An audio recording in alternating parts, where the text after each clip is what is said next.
Hello students, this is Miss KR. We're making the best of our NTI time. I felt like today would be, or tomorrow would be good practice. For some of y'all watching this video, you might watch it tonight. But if not, tomorrow is a good time. What I did was I compiled some practice problems from the workbook pages. You can work these on a piece of paper and they will be due. I do want to see all of your work to make sure that you are practicing, making sure that we get in this.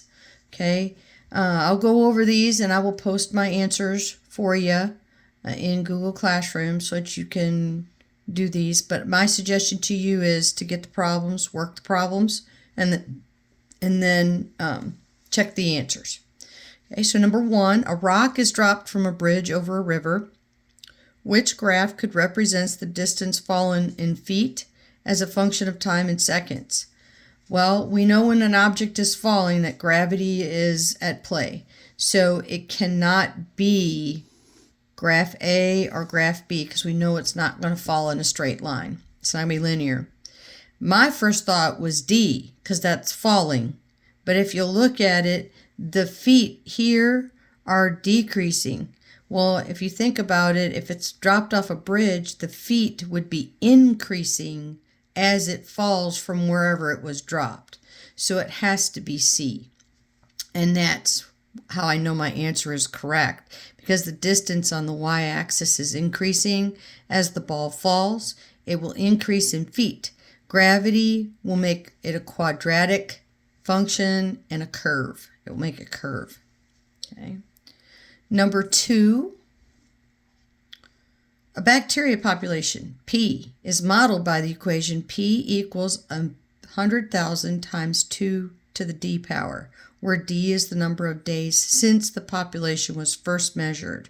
Select all of the statements that are true.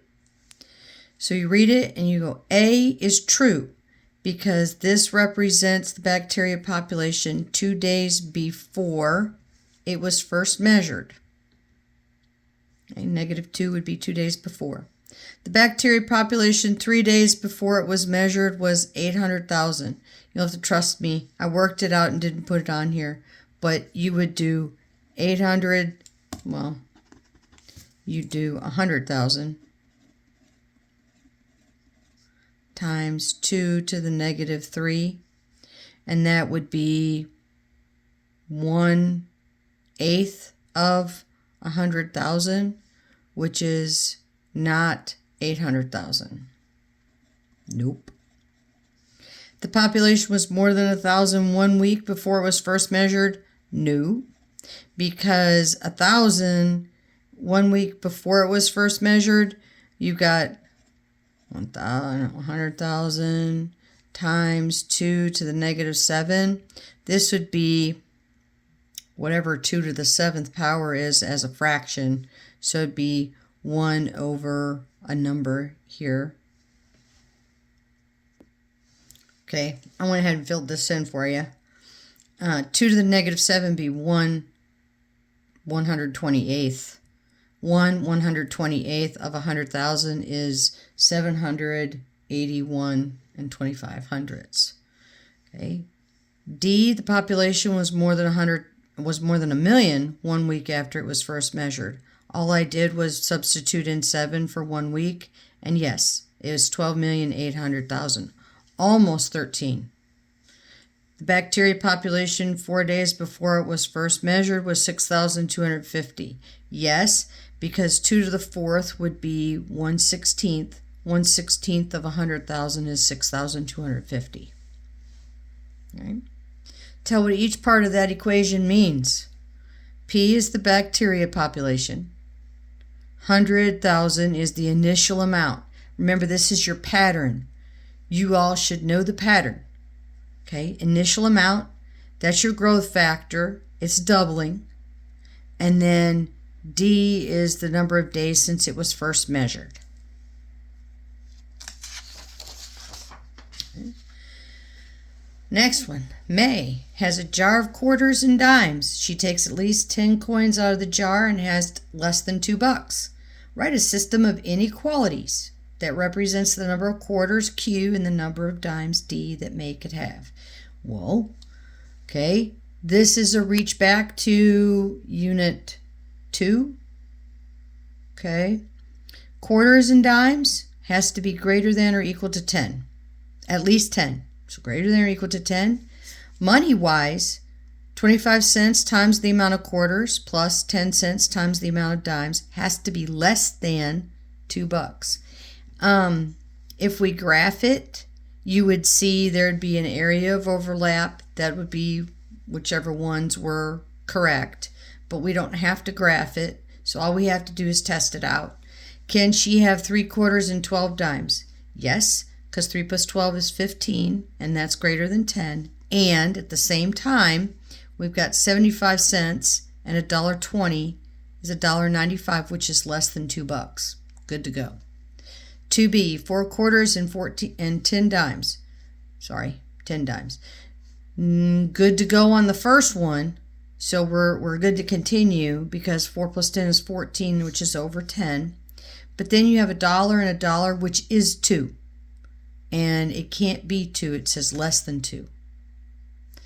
C is 2 plus 5. 2 quarters, 5 dimes. That's 7. It's not greater than 10, so you don't even have to continue. Okay. Number 5. A bicycle costs $240 and loses 3/5 of its value each year. So it's losing over half of its value each year. That's the key to know whether or not we have to use 3/5 or 2/5. Okay.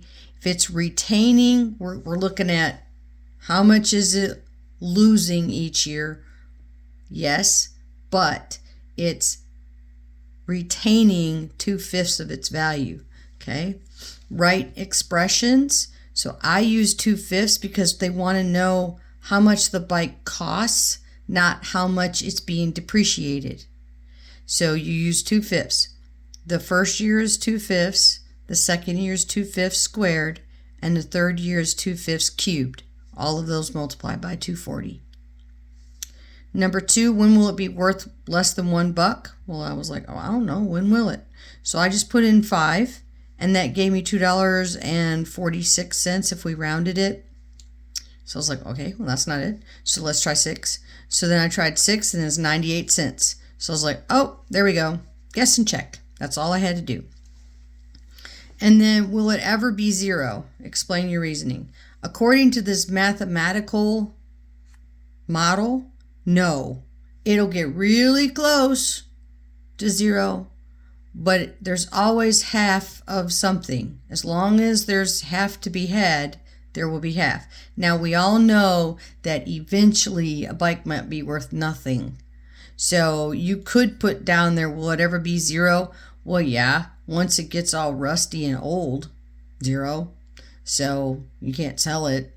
But mathematically speaking, it will never reach 0. Okay. Alrighty, last one. We see it's asked us to fill out the chart.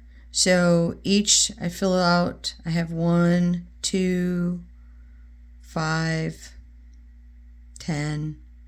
3 would be 10. And then it says step 10 would be 101 because it's the square of the step number plus 1. Okay. Remember, always look for the pattern. Always look for the pattern. How many dots will be there in step N? I squared the step and 1. So the number of dots depends on the step number plus 1. All right. Hopefully you were able to do these and you got these taken care of.